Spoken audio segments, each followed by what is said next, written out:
অনওয়ার 24 চ্যানেলের পক্ষ থেকে সবাইকে শুভেচ্ছা ও স্বাগতম জানাচ্ছি। আজকে কম্পিউটারে একটি ফোল্ডার এবং এমএস ওয়ার্ডের একটি ফাইল কিভাবে ওপেন করতে হয় তা দেখানো হবে। শেষ পর্যন্ত দেখতে থাকুন এবং ধারাবাহিকভাবে এই চ্যানেলটিতে ভিডিও দেওয়া হবে, তাই সাবস্ক্রাইব করে চ্যানেলটির সঙ্গেই থাকুন। এছাড়া বিভিন্ন বাংলার অপরূপ সৌন্দর্য, কখনো ট্রাভেল, কখনো বিভিন্ন শিক্ষণীয় বিষয় তুলে ধরার চেষ্টা করা হয় এই চ্যানেলে। আমাদের সঙ্গেই থাকুন। সবাইকে অসংখ্য ধন্যবাদ। একটি ফোল্ডার কিভাবে ওপেন করতে হয় কম্পিউটারে তা দেখানো হচ্ছে। প্রথমে মাউসের রাইট বাটনে ক্লিক করব। আবারও বলছি, প্রথমে ফাঁকা জায়গায় মাউসের রাইট বাটনে ক্লিক করব। এরপর নিউ মেনুতে যাব। নিউ মেনু থেকে ফোল্ডারের উপর ক্লিক করব। এখানে এই অবস্থায় যে নাম দিতে চান সেই নাম লিখলে হবে, অথবা এটাকে রিনেম করতে হলে নিউ ফোল্ডার যেহেতু লেখা আছে, এখানে যদি আমি রিনেম করতে চাই তাহলে রাইট ক্লিক করব।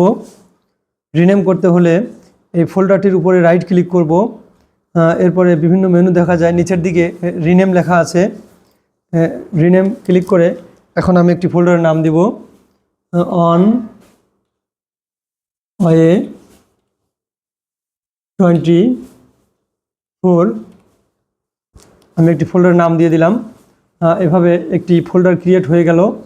এখন এই ফোল্ডারের মধ্যেই আমি এমএস ওয়ার্ডের একটি ফাইল ক্রিয়েট করব। প্রথমে ডাবল ক্লিক করে ফোল্ডারটি ওপেন করা যাবে, অথবা রাইট ক্লিক করে ওপেনে ক্লিক করলে হবে। দুইভাবেই ফোল্ডার ওপেন করা যায়। ডাবল ক্লিক করছি। এখানে আমার ফোল্ডারটি ফাঁকা। এই ফাঁকা জায়গায় আবারও রাইট ক্লিক করব। রাইট ক্লিক করে নিউ মেনুতে যাব। এরপরে মাইক্রোসফট ওয়ার্ড ডকুমেন্ট এখানে ক্লিক করব। এখানে একটি আমার মাইক্রোসফট ওয়ার্ডের ফাইল ক্রিয়েট হয়ে গেছে। এটাকে আমি আবারও রিনেম করব একই নিয়মে। প্রথমে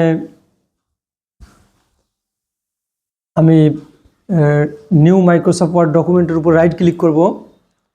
এরপর নিচের দিকে রিনেম লেখা আছে, এখানে ক্লিক করব। এইখানে ক্লিক করলে আমার একটি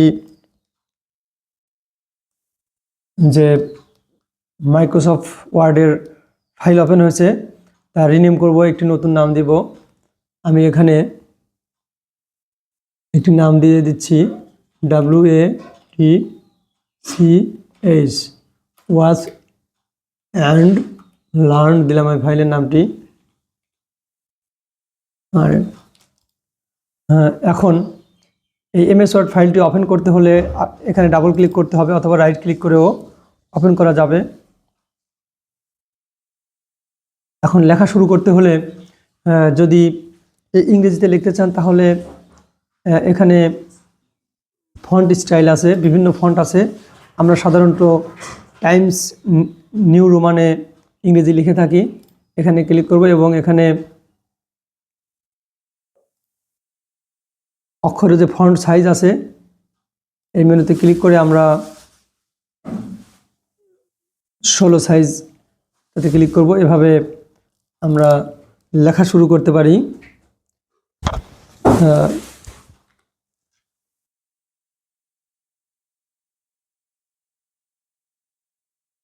যাই হোক, ধন্যবাদ সবাইকে। পরবর্তী পর্ব দেখার জন্য আমাদের সঙ্গেই থাকুন।